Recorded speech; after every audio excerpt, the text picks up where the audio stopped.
أعوذ بالله السميع العليم من الشيطان اللعين الرجيم بسم الله الرحمن الرحيم الحمد لله رب العالمين والصلاة والسلام على سيدنا وشفيعنا أبي القاسم محمد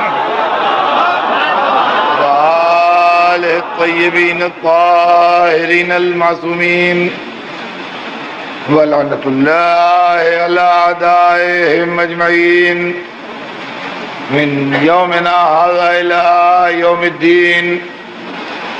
أما بعد فقد قال الله سبحانه تبارك وتعالى في كتابه المبين وهو أصدق الصادقين لا إكراه في الدين قد تبين الرشد من الغي. صلوات بھیجتے ہیں محمد.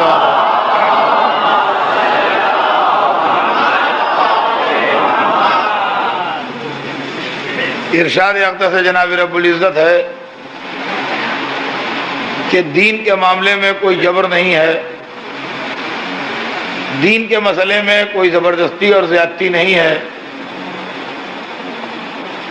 قد تبین الرشد من الغی، ہدایت کے راستے کو گمراہی کے راستے سے الگ کر کے بتایا جا چکا ہے. عزیزان گرامی، سلسلہ کلام آپ کے ذہن میں ہوگا. ہمارے آپ کے درمیان اب بات اس منزل پر ہے کہ اسلام دو ہیں. ایک اسلام وہ ہے جو دین ہے، اور ایک اسلام وہ ہے جو حکومت ہے. اور اگر اس کی تصویر دیکھنا ہے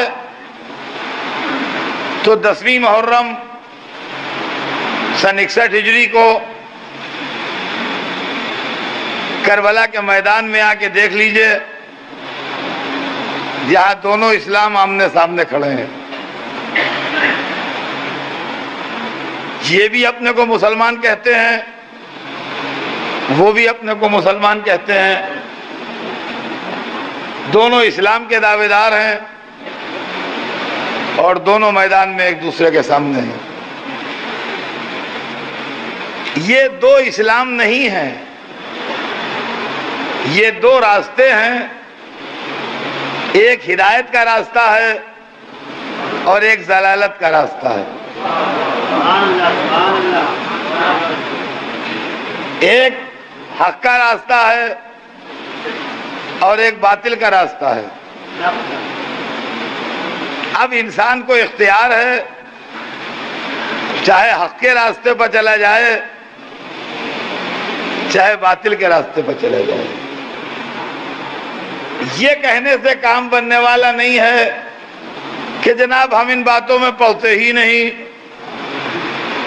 اور ہم ان معاملات میں غور ہی نہیں کرتے، ہمیں اتنی فرصت ہی نہیں کہ ہم ان مسائل کو سوچیں. اللہ نے دنیا میں آپ کو اس لیے بھیجا ہے کہ آپ اپنے عقل کا چراغ جلا کے راہ ہدایت تلاش کریں، اور اگر آپ نے راہ ہدایت نہیں تلاش کی تو انجام جو ہونے والا ہے وہ آپ کو معلوم ہے. عزیزان محترم، اور طلب بات یہ ہے کہ اسلام میں جہاں سے ملوکیت و سلطنت آ گئی وہاں سے اسلام برباد ہونے لگا. اور یہ بربادی خالی یہی نہیں کہ میں کہہ رہا ہوں، نہیں، دنیا میں ہر ایک نے اس بربادی کی طرف اشارہ کیا. ڈاکٹر اقبال جو مفکر مشرق کہلاتے ہیں، انہوں نے بھی یہ بات اپنے فارسی کے ایک شعر میں کہی کہ چوں خلافت رشتہ از قرآن کو سیخ، حریت را زہر اندر کام ریخ. یعنی جب خلافت نے قرآن سے اپنا رشتہ توڑ لیا تو آزادی کے دہن میں زہر گھول دیا۔ میں یہ کہتا ہوں کہ ڈاکٹر صاحب آپ کا فرمانا ہمیں قبول ہے کہ جب خلافت نے قرآن سے اپنا رشتہ توڑا تو آزادی کے دہن میں زہر گھول دیا، لیکن یہ بھی تو تحقیق طلب امر ہے کہ اگر کسی نے کسی کے منہ میں زہر کی پڑیا ڈال دی تو ہم نے اس کے ساتھ سلوک کیا کیا؟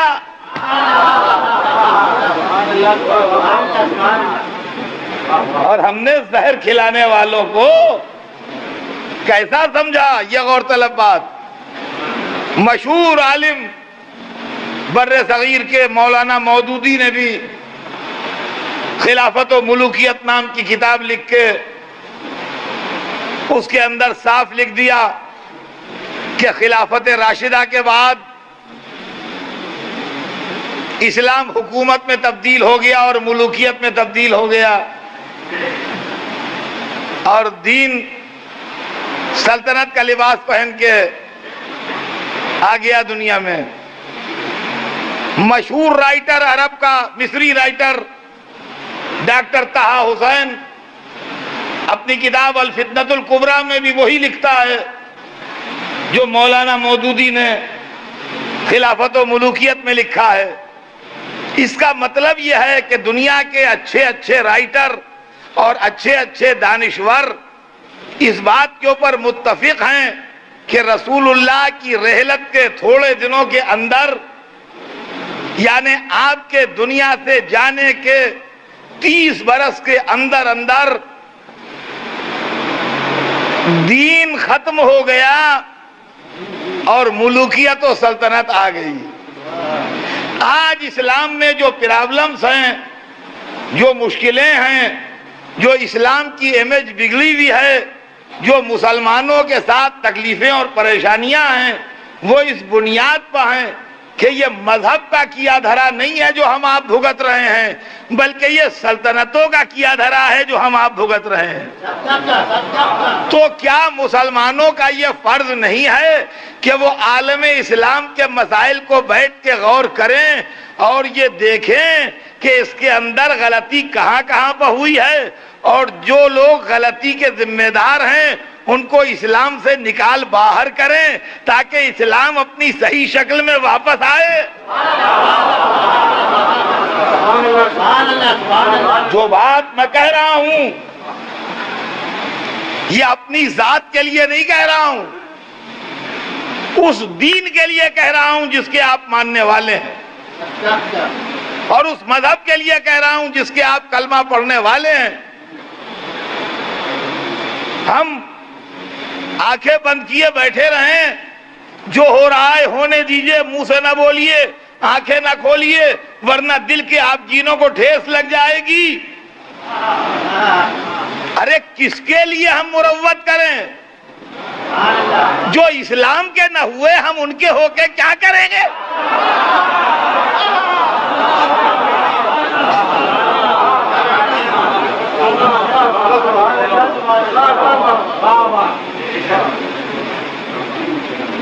تاریخ جب قدم قدم آگے بڑھتی ہے تو ہم کو حیرت میں مبتلا کرتی ہے۔ ہم جس دین کے ماننے والے ہیں، ہم جس دین کے کلمہ پڑھنے والے ہیں، اس دین میں کیا کیا ہوا ہے؟ کیا ہمیں حق نہیں پہنچتا کہ ہم اس کے لیے تحقیق کریں اور معلوم کریں؟ یا ہم جہاں پر ہیں وہیں پر رکے کھڑے رہیں اور اپنے ویژن کو آگے نہ بڑھائیں؟ ڈاکٹر طہ حسین ہوں یا مولانا مودودی ہوں یا ڈاکٹر اقبال ہوں یا کوئی بھی عالم اسلام کا بڑا مفکر و عالم و دانشور ہو، سب ایک بات کہہ رہے ہیں کہ جس دن خلافت راشدہ ختم ہوئی اس دن سے اسلام میں سلطنت کا آغاز ہو گیا۔ آپ میرے ساتھ چلیے گا 2 منٹ۔ جس دن سے خلافت راشدہ ختم ہوئی اس دن سے اسلام میں ملوکیت و سلطنت کا آغاز ہو گیا۔ خلافت راشدہ کی مدت بتائی جاتی ہے رسول کے بعد 30 برس، یعنی رسول کی رحلت کے بعد 30 برس کا جو پیریڈ تھا وہ خلافت راشدہ کا پیریڈ تھا، اور اس کے بعد کا جو زمانہ آیا وہ ملوکیت و سلطنت کا زمانہ تھا۔ یہ غور سے سنیے گا، مولا علی کی جب آخری خلیفہ راشد مولا علی ہیں، یہ سب کو معلوم ہے، چوتھے خلیفہ راشد مولا علی ہیں، مگر ان کی شہادت جب ہوتی ہے رمضان مبارک کے مہینے میں تو خلافت راشدہ کے 30 برس پورے نہیں ہو رہے ہیں۔ تو علماء اسلام یہ لکھتے ہیں کہ امام حسن کے اقتدار کے 6 مہینے خلافت راشدہ میں شامل ہیں،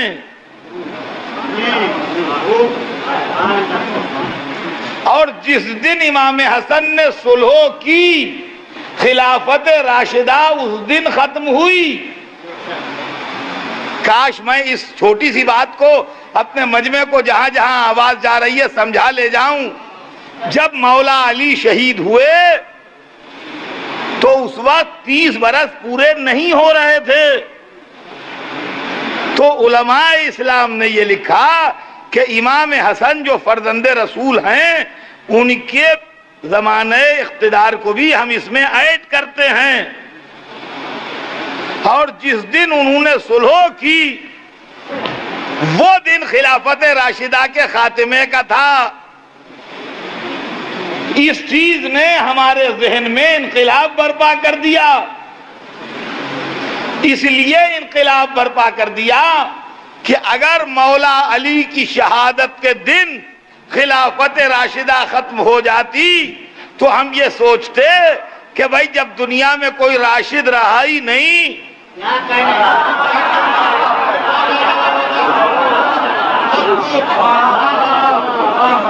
تو اب مجبوراً جو ملا اسے بنانا ہے، کام تو چلانا ہے۔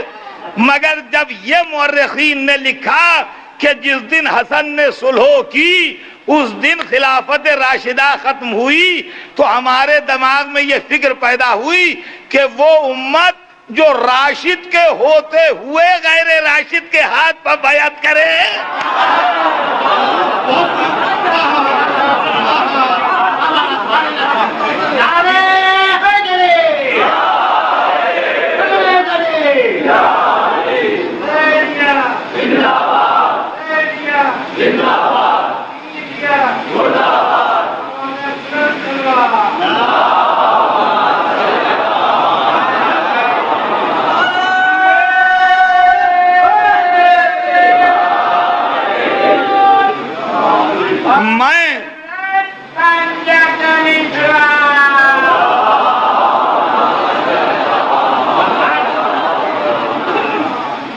میں بالکل سیدھی بات آپ میرے جملوں پر غور کیجئے گا کہ جب ملوکیت آ گئی اسلام میں تو مذہب تو رہا نہیں،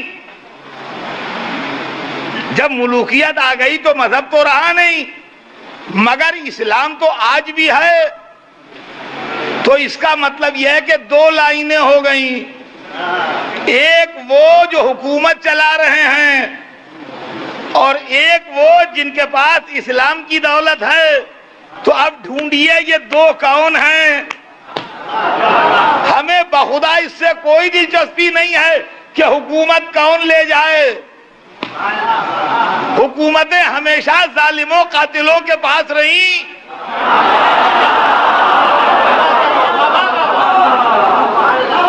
حکومت کے دامن پر ہمیشہ خون کے چھینٹے رہے، حکومت کے دامن پر ہمیشہ بے وفائی کے دھبے رہے، حکومتوں نے ہمیشہ باپ کو قید کیا، بھائی کو قتل کیا۔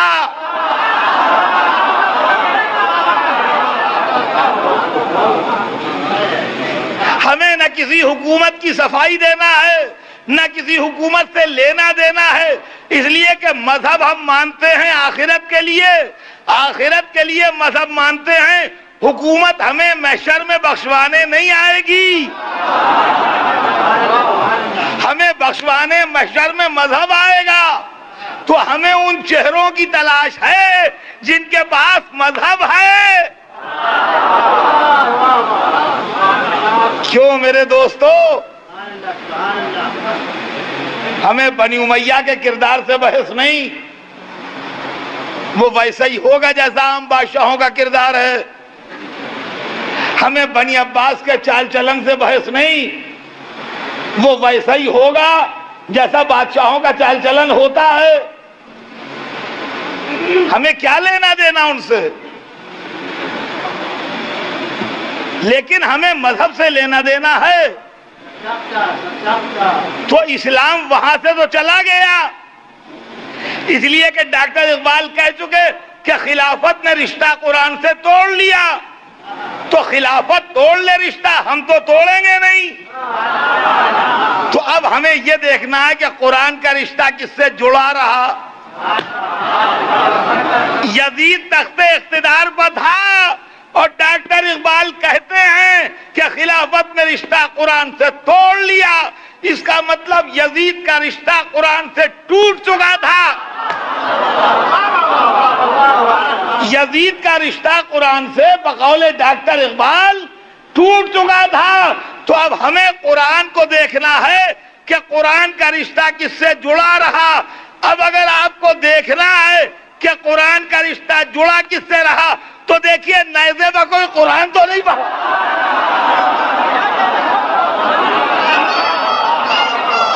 صلوات پر محمد۔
تو عزیزان گرامی، غور طلب بات یہ ہے کہ ملوکیت نے ہمیں ایک شکایت ہے ملوکیت سے،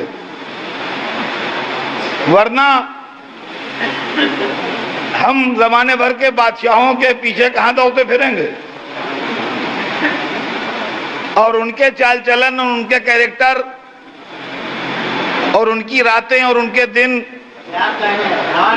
ہم دیکھ کے اپنے نظروں کو خراب کیوں کریں؟ ہم ایک بات کے خلاف ہیں کہ ملوکیت نے اسلام کے نام کو غلط استعمال کیا۔ دیکھیے 1400 برس سے اسلام کی بدنصیبی کا راز یہ ہے کہ لوگ اسلامی نام اپنے فائدے کے لیے استعمال کرتے ہیں، اور مسلمانوں میں آج بھی یہ بات ہو رہی ہے، کل بھی یہ بات تھی۔ خلافت ایک مقدس لفظ ہے،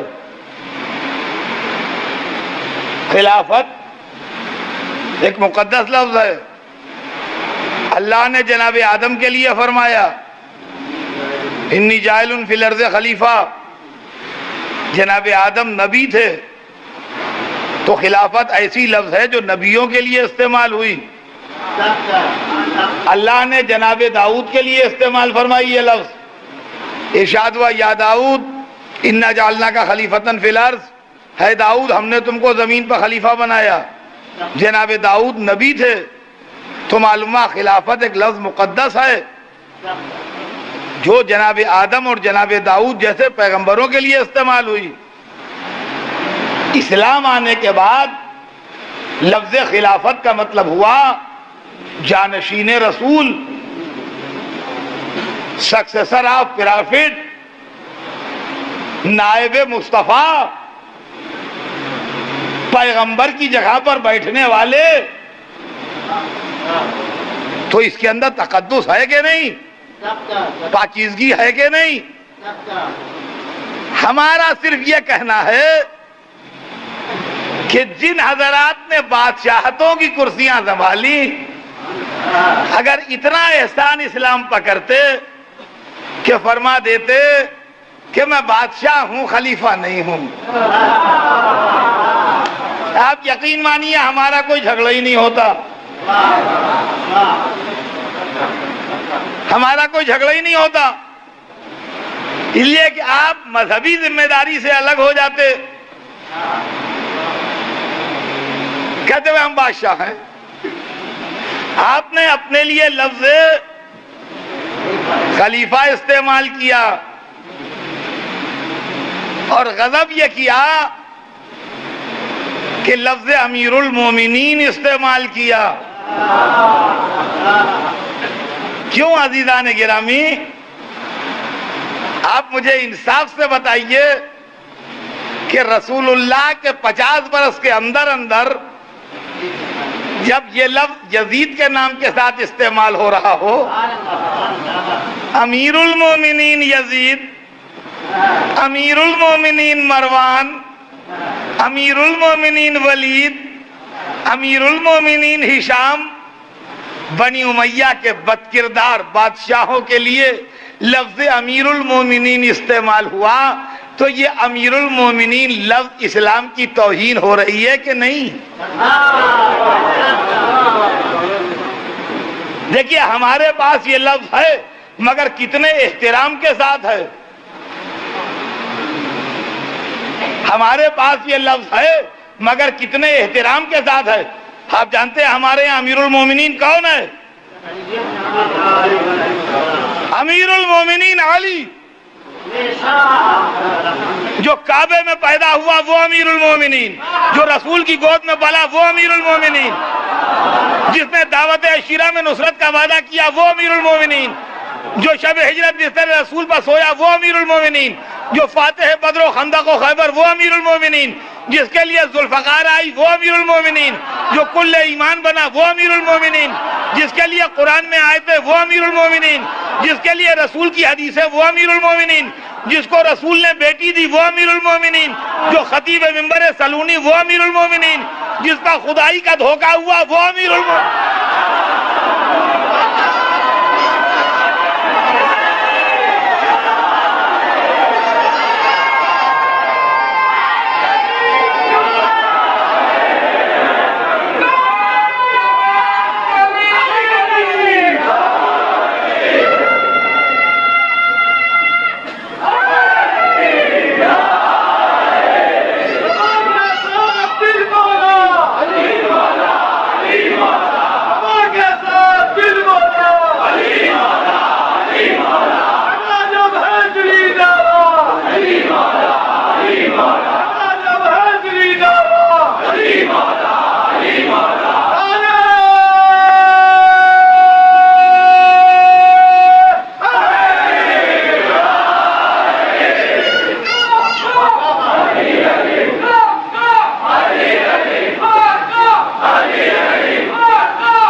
دیکھیے ایک میری گزارش ہے کہ صلوات بھجوانے والے حضرات بھی اور نعرے لگانے والے حضرات بھی اگر ایک ساتھ سب مل کے لگا لیا کریں تو اس میں ہمارا تھوڑا وقت بچ جائے گا. ویسے نعرے ضرور لگے ہوں، صلوات بھی ضرور ہو. میں نہ نعروں کے خلاف ہوں نہ صلوات کے.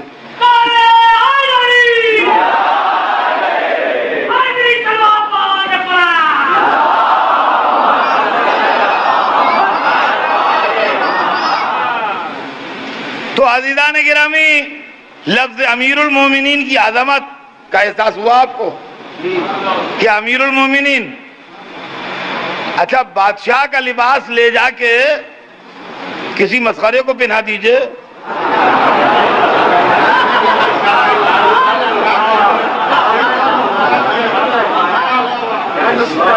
تو کیسا لگے گا وہ؟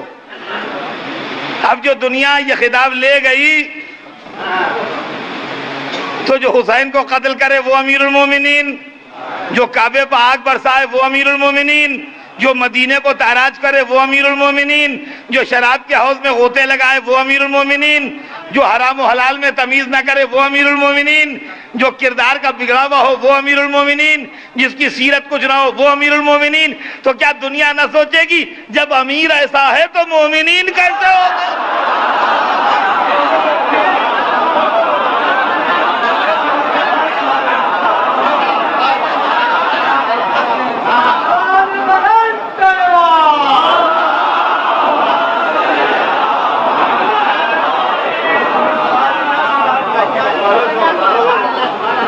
مسلمانوں کا یہ فرض نہیں ہے کہ وہ بنی امیہ اور بنی عباس کی محبت کو دل سے نکال کے یہ دیکھیں کہ اسلام میں ملوکیت نے کیا کھیل کھیلے ہیں، اور جو کھیل کھیلے ہوں وہ کھیلے ہوں، جو کھیل کھیلے ہوں وہ کھیلے ہوں. کم از کم اب تو یہ تحقیق کیجئے کہ جب یہ لوگ جن کے پاس ٹائٹل تھے بگڑ گئے تھے تو اصلی اسلام تھا کہاں؟ ارے یہ تو ڈھونڈیے کہ پھر اصلی اسلام تھا کہاں؟ جو خلافت کدے کہلا رہے تھے، جہاں امیر المومنین نامے لوگ رہتے تھے، وہ تو شام کے عشرت کدے تھے، وہ تو بغداد کی رنگین راتیں تھیں. اسلام ان کے گھر میں نہیں رہے گا تو بھی اسلام رہتا کہاں تھا؟ اس کی تحقیق کرنا ہے کہ نہیں کرنا ہے؟ اور عزیزان گرامی، تھوڑی سی ہمت سے کام لیجئے تو یہ بات سمجھ میں آ جائے گی کہ کوئی ان بادشاہوں کا، چاہے وہ یزید ہو، چاہے وہ مروان ہو جس کو رسول اللہ نے مدینے سے نکالا تھا، چاہے وہ اس کا بیٹا عبد الملک ہو، اور چاہے عبد الملک کی بیٹے ہوں، ان کی کوئی گنجائش اسلام میں ہے نہیں. اس کی وجہ یہ ہے کہ رسول کے 40 برس کے بعد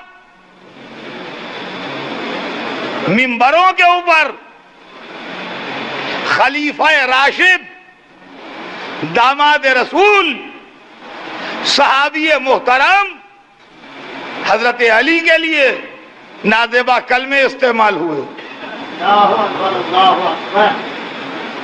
ہر جمعے میں، ہر جماعت میں، ہر عید میں، ہر بقرعید میں، ہر گیدرنگ میں جب خطیب منبر پر گیا، واجب جان کے اس نے مولا علی کی شان میں نازیبہ کلمے کہے.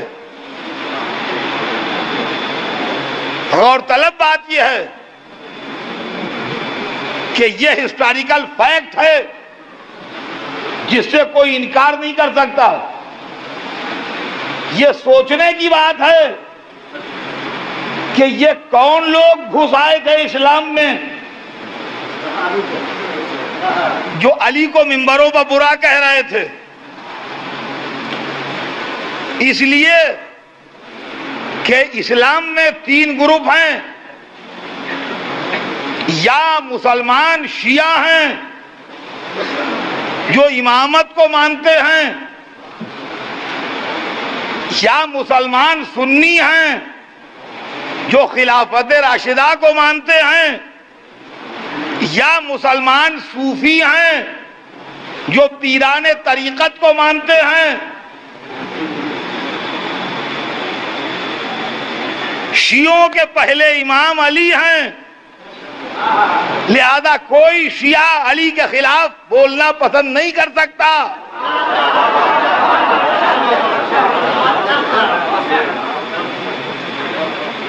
شیعہ کی جان چلی جائے مگر علی کے خلاف نہیں سن سکتا، اس لیے کہ اس کے امام اول ہیں، سنیوں کے خلیفہ راشد علی ہیں، لہذا کوئی سنی علی کے خلاف نہیں سن سکتا، اس لیے کہ خلافت راشدہ ختم ہو رہی ہے علی پر۔ صوفیوں کے سب سے بڑے صوفی اور سارے پیروں کے پیر اور سارے ولیوں کے ولی علی ہیں۔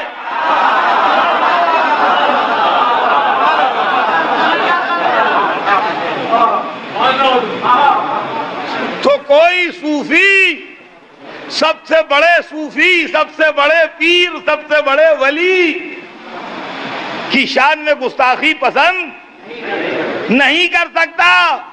تو جو لوگ ممبروں پر بیٹھے علی کو برا کہہ رہے تھے،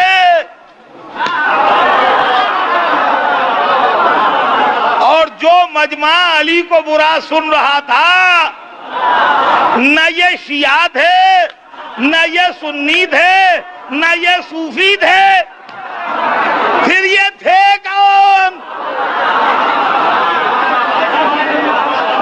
صلوات بر محمد۔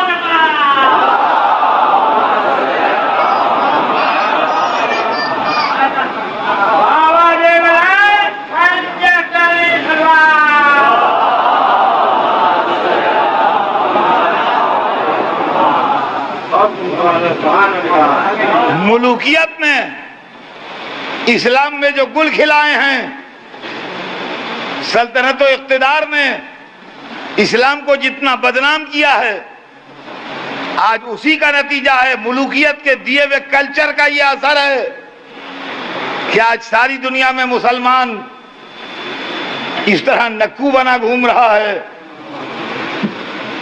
کہ کوئی اس کو سہارا دینے والا اور سپورٹ کرنے والا نہیں ہے۔ تو آپ یقین مانیے اسلام آج بھی ویسا ہی عظیم ہے جیسا کل تھا۔ کسی کے دماغ میں یہ خیال نہ آئے کہ دامن اسلام پر ہلکی سی گرد بھی ہے، اس لیے کہ صداقتیں ماننے والوں کی پابند نہیں ہوتی۔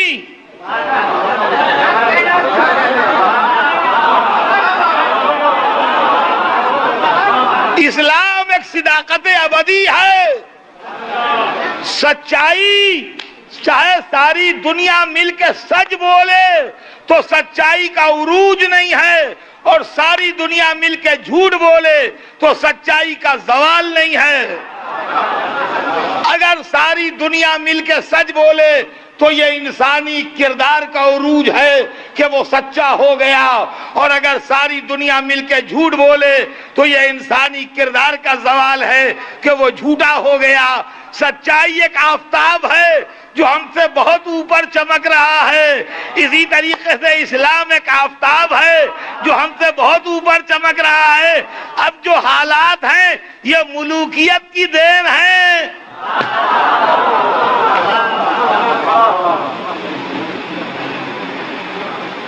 لا الہ الا اللہ ماننے والوں کا محتاج نہیں ہے، محمد رسول اللہ ماننے والوں کا محتاج نہیں ہے۔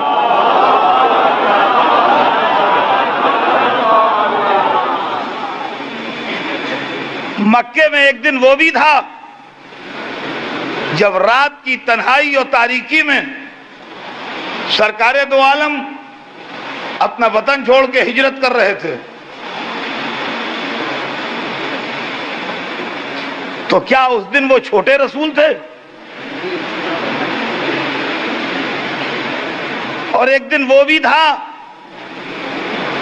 جب بہت بڑے لشکر کے ساتھ فاتح کی حیثیت سے مدینے میں داخل ہو رہے تھے، تو کیا اس دن وہ بڑے رسول تھے؟ نہ شب ہجرت چھوٹے رسول تھے، نہ فتح مکہ کے دن بڑے رسول تھے۔ وہ مرسل اعظم اس دن بھی تھے جس دن ہجرت کی، اور وہ مرسل اعظم اس دن بھی تھے جس دن مکہ فتح کیا۔ یہ مکے والوں کی بدنصیبی تھی کہ انہوں نے رسول کی قدر نہ کی اور ان کو وطن چھوڑنا پڑا۔ یہ آنے والوں کی خوش نصیبی تھی کہ رسول کے ہمراہ رکاب مکے میں داخل ہوئے، تو رسول کی عظمت پر اثر نہیں پڑتا، یہ ماننے والوں یا نہ ماننے والوں پر اثر پڑتا ہے۔ ویسے عزیزان گرامی، اسلام کی عظمت پر اثر نہیں پڑتا، نہ اسلام کے لیے برے دن آئے ہیں نہ آئیں گے، اس لیے کہ یہ حقیقت ابدی ہے۔ لیکن کوفی اور شامی سوچے کہ ان کا کیا انجام ہوگا۔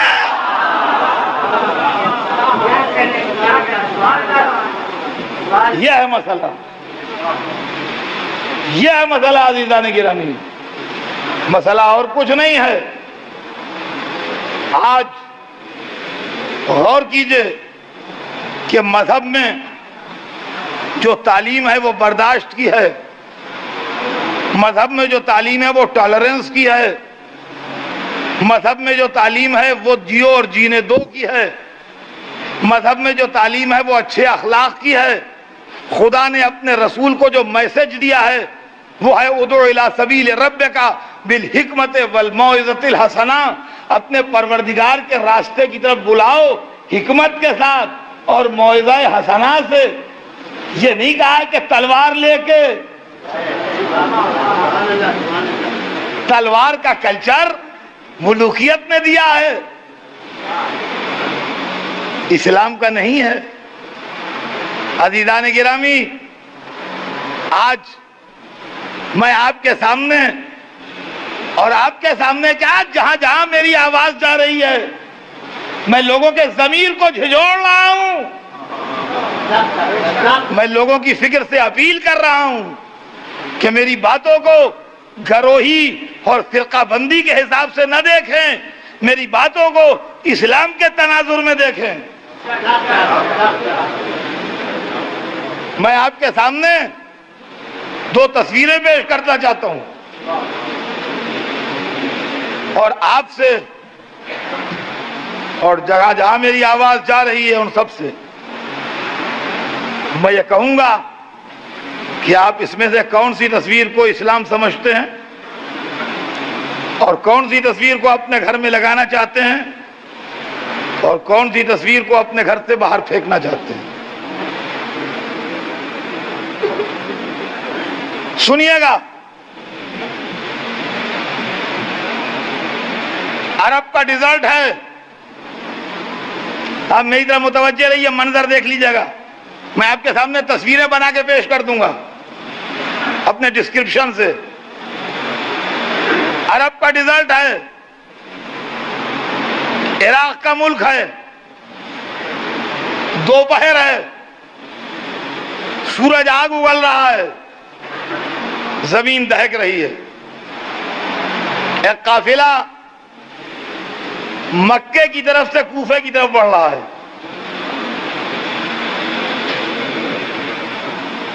دوپہر ہے، آفتاب سرپا ہے، عراق کا ملک ہے، ڈیزرٹڈ ایریا ہے، آسمان آگ برسا رہا ہے، زمین کے ذرے تپ رہے ہیں، گرمی کلائمیکس پہ ہے، اور ایک قافلہ مکے کی طرف سے کوفے کے ڈائریکشن کی طرف بڑھ رہا ہے. تھوڑی دیر میں اس قافلے والوں کو بہت دور کے اوپر کسی دوسرے قافلے کے آثار دکھائی دیتے ہیں. ایک قافلہ اسی ڈیزرٹ میں، اسی گرمی میں، اسی دوپہر میں کوفے کے ڈائریکشن سے اپوزٹ ڈائریکشن میں مکے کی طرف جا رہا ہے.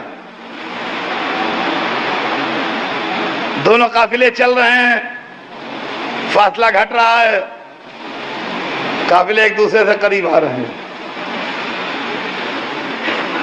یہاں تک کہ جب دونوں قافلے، دونوں لشکر آمنے سامنے پہنچے تو معلوم ہوا کہ یہ دونوں لشکر ایک دوسرے کے مخالف لشکر ہیں. یہ دونوں لشکر آپس میں ایک دوسرے کے خلاف ہیں.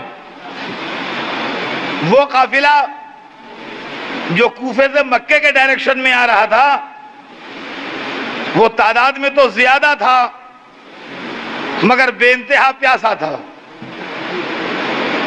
عرب کی گرمی نے اور پانی کے ختم ہو جانے نے ان کی حالت غیر کر دی تھی.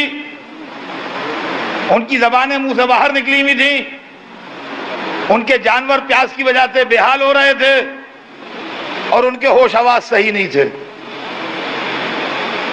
مکے کی طرف سے آنے والے قافلے کے سردار نے جب ان کی پیاس کا یہ حال دیکھا تو اس نے کہا کہ یہ ہمارے دشمن صحیح، یہ ہمارے مخالف صحیح، یہ ہمارے قتل کرنے کے لیے آنے والے صحیح، مگر یہ انسان ہیں اور پیاسے ہیں. ہم ہر بات کرنے سے پہلے انکنڈیشنلی بغیر کسی شرط کے ان کو پانی پلائیں گے. اور سردار نے اپنے قافلے کو حکم دیا کہ فوراً ان سب کو سیراب کیا جائے. قافلے کے سارے لوگ، سارے جوان، سارے بوڑھے، تمام بچے سمجھدار جو تھے وہ دشمن قافلے کو پانی پلانے میں لگے.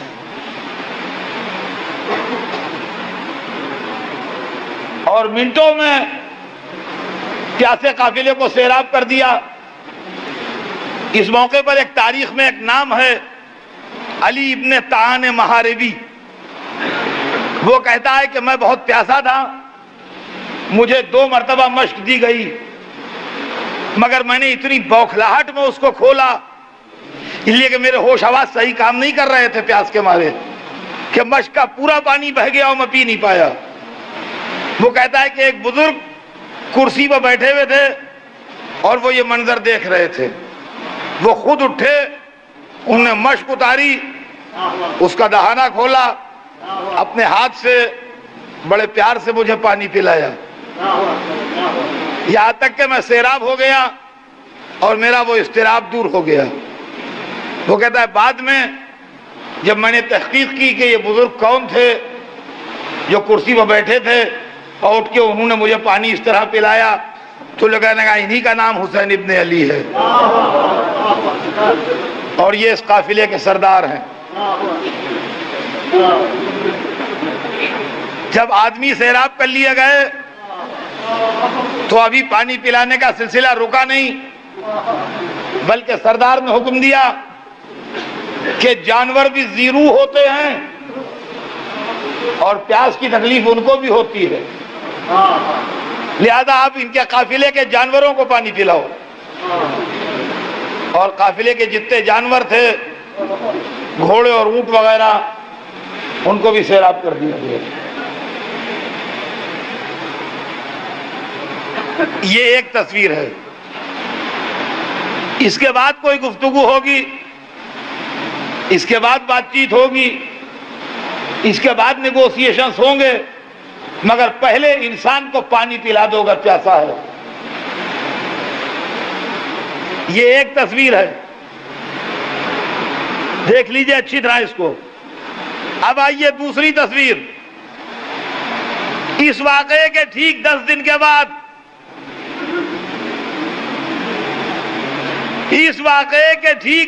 کے بعد اس جگہ سے تھوڑے فاصلے کے اوپر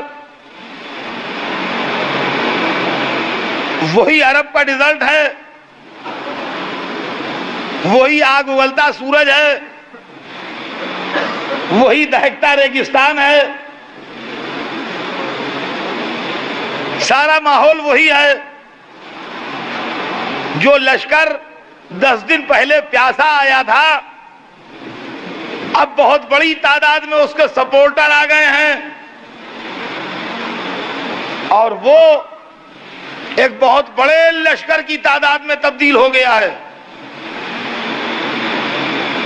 اور وہ لشکر جس نے پانی پلایا تھا، وہ چاروں طرف سے دشمنوں میں گھر کے ایک چھوٹے سے علاقے میں محدود ہو گیا ہے۔ جس لشکر نے پانی پلایا تھا، 3 دن سے اس کے اوپر پانی بند کر دیا گیا ہے۔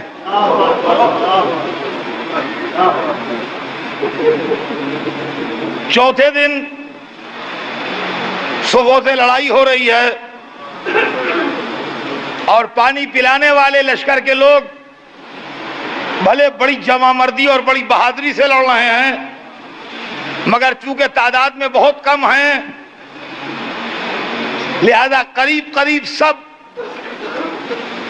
ختم ہو چکے ہیں اور سب شہید ہو چکے ہیں۔ اور اب وہ سردار جس نے پانی پلانے کا حکم دیا تھا، اپنے 6 مہینے کے پیاسے بچے کو لے کے نکلتا ہے۔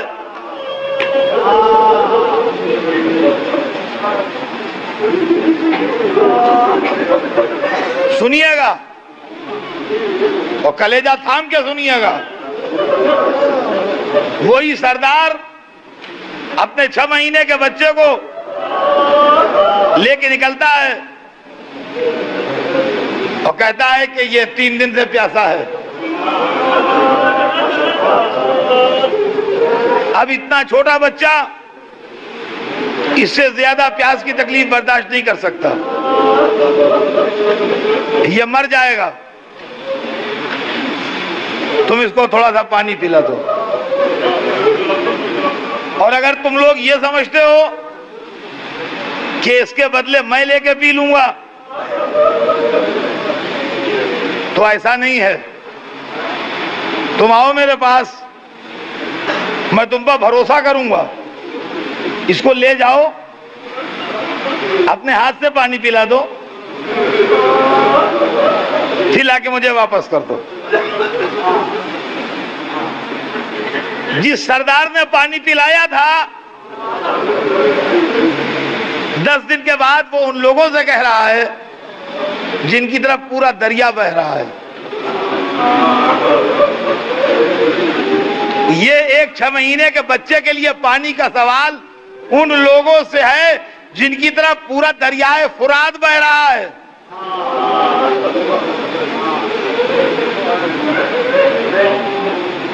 اس سوال کے جواب میں بڑے لشکر کا سردار عرب کے ایک ماہر تیر انداز کو ایک اشارہ کرتا ہے، اور وہ تیر کمان میں جوڑ کے 6 مہینے کے بچے کے مار دیتا ہے۔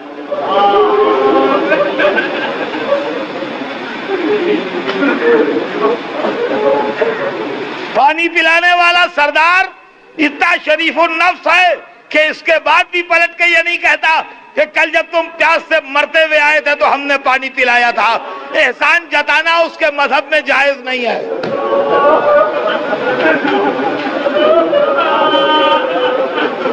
یہ ہیں اسلام کی 2 تصویریں۔ ہاں، یہ ہیں اسلام کی 2 تصویریں، 2 faces of اسلام، اسلام کے 2 چہرے۔ جہاں جہاں میری آواز جا رہی ہے، آپ بتائیے آپ اس میں سے کس تصویر کو اسلام سمجھتے ہیں؟ وہ اسلام ہے جو دشمن کو پانی پلا رہا ہے، یا وہ اسلام ہے جو 6 مہینے کے پیاسے بچے کو تیر مار رہا ہے؟ اگر سمجھنا چاہتے ہیں میرے ہندوستانی دوست تو وہ یہ سن لیں کہ جہاں لفظ اسلام لکھا دکھائی دے یہ نہ مان لیجیے گا کہ یہ اسلام ہے۔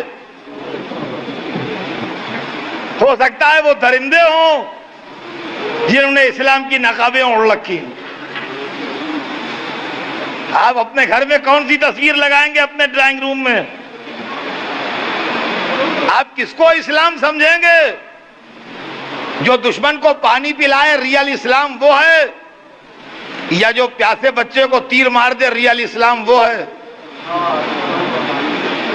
اور اگر آپ کہیں کہ نہیں، جو 3 دن کے پیاسے بچے کو تیر مار دے وہ ریئل اسلام نہیں ہے، وہ انسانیت بھی نہیں ہے، تو پلیز اتنا کہہ کے چپ نہ ہو جائیے، پھر ان کو اسلام کے دامن سے نکال باہر کیجئے۔